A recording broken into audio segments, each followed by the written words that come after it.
Welcome to Man Does Tech, where I solve the problems you didn't even know you had. You start by confirming a backup so you don't lose important chats. Open WhatsApp and tap Settings, then Storage and Data. This is where usage lives. Once there, review the total storage number to see what's large.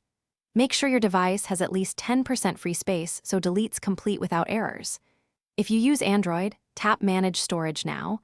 On iPhone, you'll inspect individual chats under storage. This avoids accidental data loss while beginning the clearing process. Now you choose what to remove by selecting large chats and reviewing their media. Tap a chat to see image, video, and document counts so you know what will go. This matters because videos often consume the most space.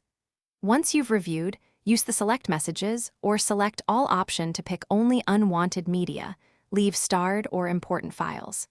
If you're on Android, filter by file type to remove only videos. On iPhone, delete conversations or clear individual attachments. Finish by confirming deletions and letting WhatsApp process removals. Expect the app to take a few moments for large media. Once done, restart WhatsApp and revisit storage and data to verify the reduced total. This double check ensures files were actually removed. If storage hasn't dropped, clear system cache Android or reinstall WhatsApp after backup. Make sure backup finished before reinstalling.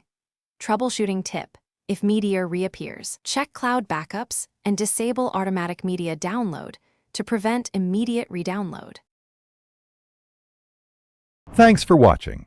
If you found this helpful, don't forget to like and subscribe.